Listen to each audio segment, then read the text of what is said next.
নমস্কাৰ বন্ধু বান্ধৱীসকল আজি ভাবিলোঁ আপোনালোকলৈ এবিধ ঔষধি গুণযুক্ত ৰেচিপি লৈ আহোঁ তাৰ কাৰণে মই আকৌ এবাৰ চাদৰ ওপৰলৈ আহিছোঁ যিহেতু ইয়াতে পননুৱা শাক লগাইছোঁ পননুৱা শাক বহুতো ঔষধি গুণেৰে ভৰপূৰ সেয়ে আজি ভাবিছোঁ পননুৱা আৰু মাছৰ মূৰেৰে এখন ৰেচিপি বনাম তেতিয়াহ'লে আহক দেখাওঁ পননুৱা জোপা আৰু লগতে অলপ ছিঙি নিওঁ এতিয়া এয়া পননুৱা শাকখিনি ছিঙি লওঁ এয়া এটা টাবত লগাইছোঁ আৰু মাছৰ বাকচতো লগাইছোঁ থাৰ্মোকলৰ বাকচবোৰ খুব ধুনীয়া হয়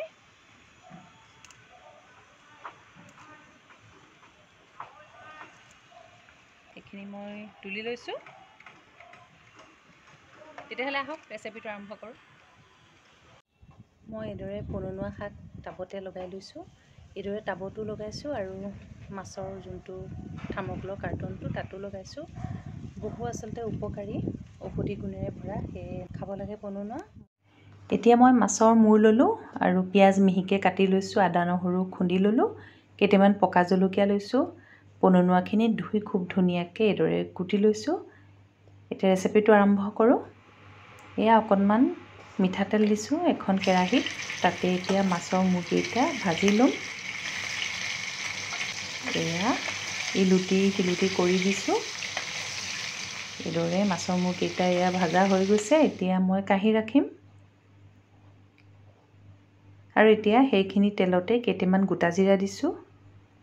আৰু লগতে পকা জলকীয়াকেইটা দি দিছোঁ অকণমান আদা নহৰু দিছোঁ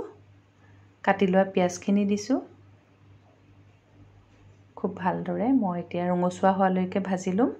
এয়া প্ৰায় ৰঙচুৱা হৈ আহিলে এতিয়া ইয়াতে শাকখিনি দি দিছোঁ পননুৱা শাকখিনি আৰু ভালকৈ লৰাই হিচাপ অনুসৰি নিমখ দিম এয়া অলপমান নিমখ দিছোঁ আৰু লগতে হালধি আৰু অকণমান জালুকৰ গুড়ি দিছোঁ তেতিয়া গোন্ধটো খুব ভাল হয় ভালদৰে এবাৰ লৰাই দিছোঁ এতিয়া প্ৰায় 5-6 মিনিটমান সময় ঢাকোনত ৰাখিম শাকখিনি সিজিবলৈ দিম এয়া 5-6 মিনিট হ'ল শাকখিনি ভাজ খাই আহিছে খুব এবাৰ আকৌ লৰাই দিলোঁ আৰু এতিয়া ইয়াতে মাছৰ মূৰকেইটা ভাজি থোৱা দি দিছোঁ আৰু এখন হেতাৰ সহায়েৰে ভাঙি দিম যাতে শাকখিনিত মাছৰ মূৰখিনি ভালদৰে মিক্স হৈ যায় এয়া এতিয়া পুনৰ আকৌ 5-6 মিনিটমান সময় ঢাকোনত ৰাখিম এয়া প্ৰায় 5-6 মিনিট হ'ল এতিয়া আমাৰ পননুৱা আৰু মাছৰ মূৰেৰে ৰন্ধা ব্যঞ্জনবিধ প্ৰস্তুত হৈ গৈছে আচলতে খাবলৈ এইদৰে খুব ধুনীয়া হয় যিহেতু পননুৱা বহুতো ঔষধি গুণেৰে সম্পন্ন খাব লাগে এইদৰে আপোনালোকে ৰান্ধি খাব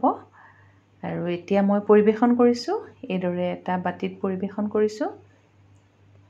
যদি আজি ৰেচিপিটো আপোনালোকৰ ভাল লাগিছে নিশ্চয় কমেণ্ট এটা কৰিবলৈ পাহৰি নাযাব